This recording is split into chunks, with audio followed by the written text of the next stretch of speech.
Hello, beautiful Capricorn moons, and welcome to your prediction for the new moon in Virgo coming up around the 17th of September.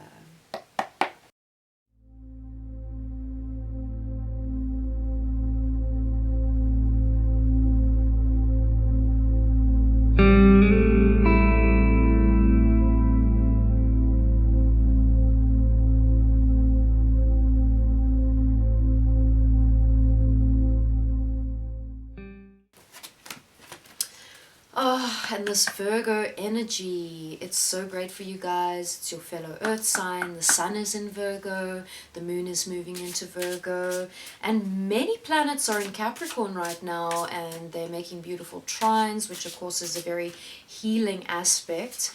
So it's an incredible time for you guys to do healing work. And of course, there are always some challenging aspects. Mars is retrograding, and I want to put one more extra one for you guys, which can be challenging, but Tanya Gabrielle speaks about this as the activation of the sacred masculine, which I think is a really empowering interpretation, and I'm definitely all about the empowerment. And yeah, but this doesn't mean we shouldn't beware. Beware of the kinds of energies that can be more challenging. So while we, normally Mars is about that fire and that drive and getting things done. And so while we might feel like, we just also want to get things done, there might be a whole bunch of things that are just standing in our way and preventing us from doing so, right? And so I just want you to flow with those changes and just like surrender to the little hiccups that happen and just accept and just adapt and change. And I know Capricorn, you're not the most flexible. You do like to be a little bit stubborn and set in your ways. And this is not necessarily a bad thing, but just learning to flow and move like a river down the mountain will really help you through this Mars retrograde. And also just keeping your ego in check and watching for certain triggers and not losing your temper. So in terms of general energy that's coming up right now, okay, so there is this sense of looking towards the future with hope, and there is also this sense of a lot of gossiping happening, and Sagittarius moon also had this gossiping energy coming up. And the thing is, there are so many different multiple narratives that are going on, and I'm sure you're seeing it on the social media feeds, you're hearing it from your family, you're hearing it from other loved ones and friends, and some of it is empowering and some of it's not making you feel so good, and some of it is just pure nastiness, right? Some of it is people taking, I don't even know what kind of satisfaction in other people's trauma, right? And so I want you to use your ability to transmute, to heal, to tap into healing earth energies, and to align yourself with healing. And, maybe you need to call out some friends. Maybe you need to call out yourself. Maybe you need a self-check. But really try and shift away from these toxic kind of energies, these energies that are actually really quite draining for you, and really become very strict about where you allow yourself to give energy, because your energy is healing, guys. Your energy is very healing, and it's a gift. It's a gift that you give to someone when you spend time with them. And if you're not feeling the same kind of reciprocation, because it must go two ways, right? You also shouldn't be in relationships where you're just taking from that person taking. You need to also give. So there needs to be this give and this take. And I'm really getting the sense that at the moment, the gifts that are coming through to you is really in the form of knowledge. And sometimes people are going to say things and they're not even quite meaning it the way you're going to hear it, but it's going to unlock something that's going to go, ting. But there really are some aha moments available to you right now. And I think you really are seeing through some of the people who you perceived as your friends. And you know what? It's not that they weren't your friends. It's just you've outgrown some friendships, and it's okay to phase them out. You don't have to be nasty or mean, but you can just set some boundaries and go, it's all right. I'm not resonating with this kind of environment anymore, and I want to fulfill myself in more healing ways, and I'm really about shifting and transforming right now. And you know, if my friends aren't reflecting that at me, I need to be around those of them who will and are. And so I feel that your strong relationships are shifting, and this is positive, it's empowering, and I think you need to allow a little bit of time to mourn the friendships that, and I don't feel like you're necessarily even cutting these people entirely out of your life. You're just spending a lot less time with them because you're recognizing how it's actually draining. It's not feeding your soul, right? It's gossipy stuff. It's not real. It's not resonating with the core of your being. I know you know what I'm talking about.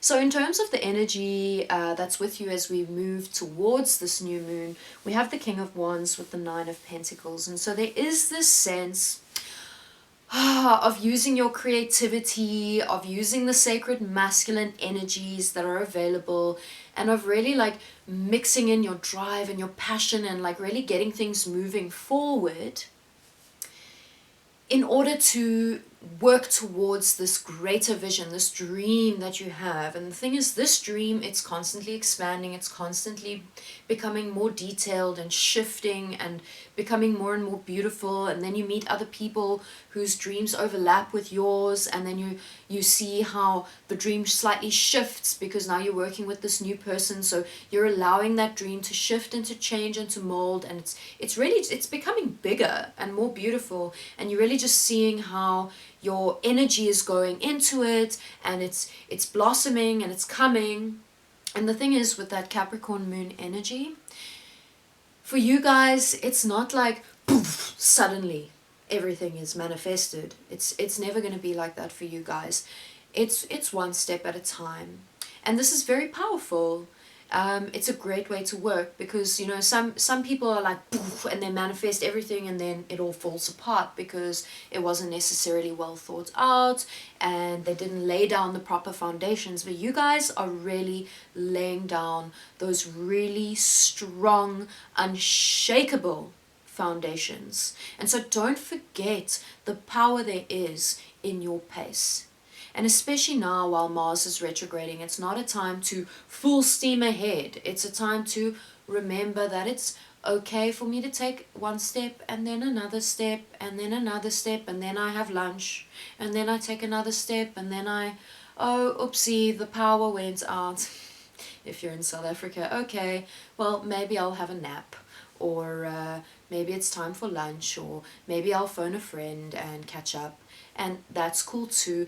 And then we take another step, and then, you know what, it's time to cook dinner, and, you know, maybe I'm going to watch a series, hopefully one that's aligned with the kinds of things you want to see in the world.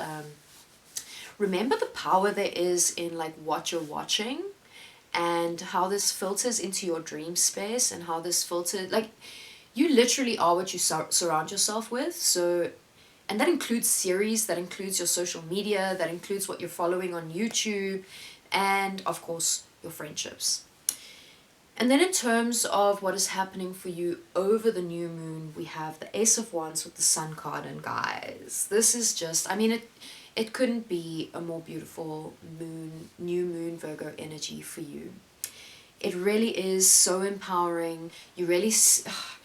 You know, I feel like your passions and your creativity and your drive and your ability to just feel like everything is worth it, everything is blossoming, everything's going to be okay, your hope, all of these things are just going to be renewed.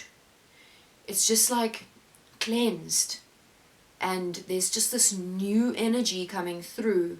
And while you've been working with all of this creativity and this passion and working towards this goal, you know, sometimes you're feeling depleted.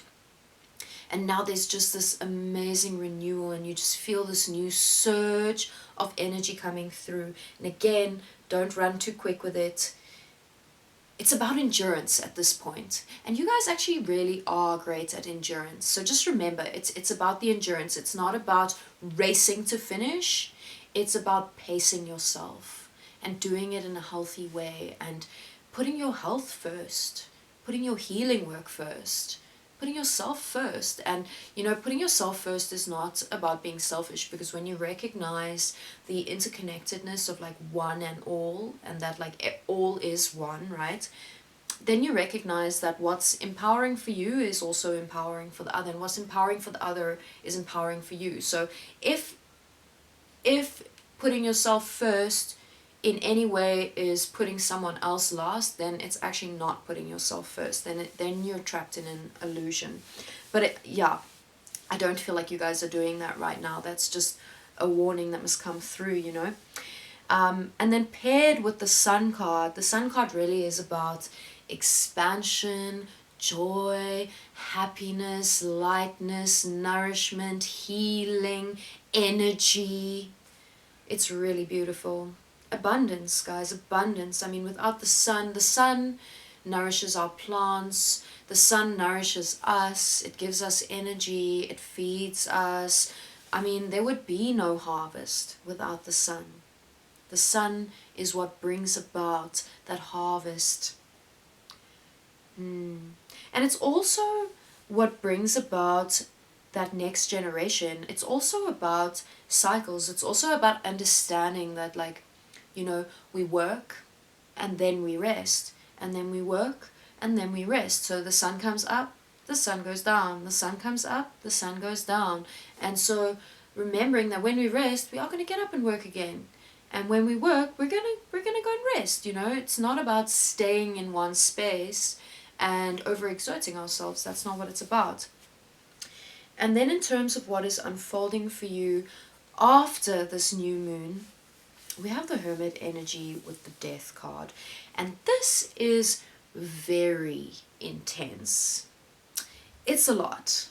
It's a lot. So I do feel like you guys are going to move through something really significant. And, you know, I often say this in these readings, but, you know, when I'm doing a general reading for all Capricorn moons, like, it has to be very general. And so there are multiple ways to interpret this, and it's not going to mean the same thing for all of you. So for some of you, there's going to be, because you've just moved through all of this amazing joy and this resurgence and this renewal in terms of your creative energy and your passion and your drive and understanding those like cycles of rest, there's this immense inner transformation. But this inner transformation is really truly activated through your alone time, through your meditation time, through being isolated from the world. And, you know, in some ways, I feel like there's another huge global catastrophe, or like, you know, another huge thing that's going to happen. And there are a lot of astrologers and tarot readers who are predicting the same thing. And so in some ways, this Hermit card coming through might be another sort of phase of lockdown. Maybe it won't take the same form. Maybe you're going to choose a self-isolated lockdown yourself. Maybe there's a need for you to quarantine for 2 weeks. But in these 2 weeks, you do so much deep soul searching that you just really re-emerge completely transformed. And so it really is this phase of tapping within, taking what you've learned and really integrating it into the core of who you are, and really aligning yourself with who you truly are. Creative, divine, empowered, powerful, magical, alchemical being, child of God. Beautiful Capricorn moons. Thank you for watching. I mean, this is probably one of the nicer readings that came up. And yeah, there are some very powerful cards here for you guys, and I'm really impressed with the amount of healing work that you're moving through. I wish you luck with dealing with some of these more gossipy energies, these sort of lower vibration, old paradigm kind of thinking, and transmuting those energies, because it's actually a gift, like for you to go, whoa, this is not who I am, this is not who I am, I don't want to participate in this, and moving through that. So please follow me on Instagram and Facebook at LunAscention. I do a live weekly on Instagram as long as there's no power cuts, because yeah, then I can't without the Wi-Fi. Every Tuesday evening, 8:30 p.m. GMT +2, that's South African time, and I'd love to see you there. It takes a bit of a different form, and yeah, it's a bit more immediate, and I'm just reading for the people in the space, and yeah, it's just a beautiful communion and coming together. And of course, if you want your own individual reading, which is a full hour session and obviously very specific for you, definitely much easier for me to read for one person than it is for, say, all Capricorn moons. And yeah, if you're ready for that transformational energy, I'd love to work with you. Email me below. With love.